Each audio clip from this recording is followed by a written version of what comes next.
Sabe, como é que a gente dá nome para o nosso mundo interior? Como a gente transforma o sofrimento, a confusão, a angústia em algo que possa ser entendido, comunicado e, quem sabe, até tratado? Essa é a grande questão por trás de uma busca de um século para mapear a mente humana. E é nessa jornada que a gente vai mergulhar agora. O nosso roteiro de hoje vai passar por 6 etapas, tá bom? A gente começa em um mundo sem palavras, para entender o ponto de partida. Depois, a gente vai ver a busca por uma linguagem comum. Na sequência, vamos explorar as ideias por trás da decodificação do inconsciente e do eu em relação. E para fechar, a gente vai analisar o poder de um rótulo e tentar responder. Afinal, o que é um diagnóstico? Para a gente entender por que esses mapas da mente foram tão necessários, a gente precisa voltar para uma época em que eles, simplesmente, não existiam. Uma época de muita confusão. Olha só, em 1960, a Organização Mundial da Saúde pediu um relatório sobre como andava a psiquiatria. E a conclusão do professor Stengel foi essa aí, bem direta. As classificações psiquiátricas viviam num estado caótico. Pensa bem, um diagnóstico em Londres podia significar uma coisa completamente diferente em Nova York. Faltava uma linguagem em comum, o que tornava a pesquisa e o tratamento uma bagunça em escala global. Era quase impossível comparar estudos ou tratamentos. E qual foi a primeira grande resposta para esse caos todo? Foi uma tentativa de colocar ordem na casa, de criar um mapa sistemático, um mapa que todo mundo pudesse usar, baseado na observação e na classificação de sintomas. Agora, o que é realmente incrível nesse slide é a descoberta de 1969. Um projeto de diagnóstico entre os Estados Unidos e o Reino Unido mostrou que a diferença gigantesca nas taxas de esquizofrenia entre os dois países não tinha a ver com os pacientes, tinha a ver com a forma como os psiquiatras de cada lugar interpretavam os sintomas.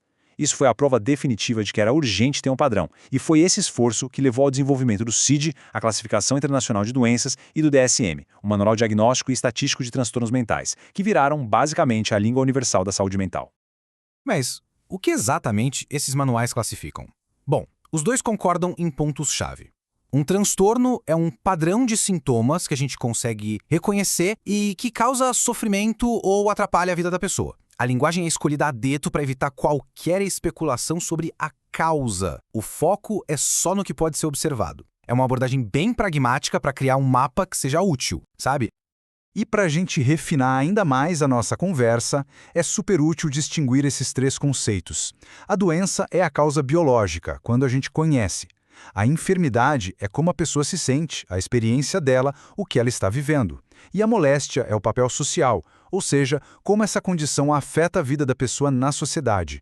Um diagnóstico psiquiátrico, na maioria das vezes, está lidando com a enfermidade e a moléstia. Só que, ao mesmo tempo em que esse mapa da classificação estava sendo desenhado, tinha um outro tipo de mapa mental sendo criado.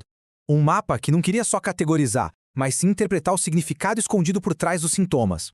Para Freud, um sintoma, um esquecimento, um sonho, nada disso era um erro ou uma falha do sistema. Eram mensagens codificadas que vinham do inconsciente. O objetivo da psicanálise, então, não era classificar, mas decodificar. Era encontrar o sentido que estava ali, escondido.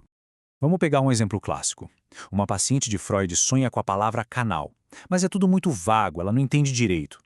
No dia seguinte, do nada, ela se lembra de uma piada em francês sobre o Pas de Calais, o canal que separa a França da Inglaterra, uma piada que tirava sarro dos ingleses. Para Freud, aquilo foi a chave.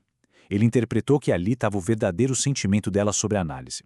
Por trás da admiração que ela mostrava, existia um ceticismo, uma zombaria. O sonho era um quebra-cabeça e a associação que ela fez depois foi a peça que faltava para decifrar. Mas é claro que o pensamento psicanalítico não parou em Freud, né? Outros pensadores desenvolveram novas maneiras de entender como o nosso senso de eu se forma e também como ele se quebra nas nossas primeiras relações. O Otto Kernberg, por exemplo, trouxe o conceito de cisão. Ele percebeu que, em algumas estruturas de personalidade, o ego lida com emoções muito intensas e contraditórias de um jeito radical, mantendo elas totalmente separadas. O mundo fica dividido entre tudo é bom e tudo é mal. Isso acaba protegendo a pessoa de uma ansiedade que seria insuportável, mas ao mesmo tempo impede que ela tenha uma visão mais realista e integrada de si mesma e dos outros. E aí vem Jacques Lacan e leva essa ideia do inconsciente para um nível ainda mais radical. Ele pega a famosa frase do Descartes, penso, logo existo, e vira ela de cabeça para baixo. O que Lacan está dizendo aqui é que o nosso verdadeiro ser não está no nosso pensamento consciente. O sujeito real, o sujeito do desejo, existe justamente naquilo que está fora da nossa consciência. Ou seja, o eu que a gente acha que conhece é só a pontinha do iceberg.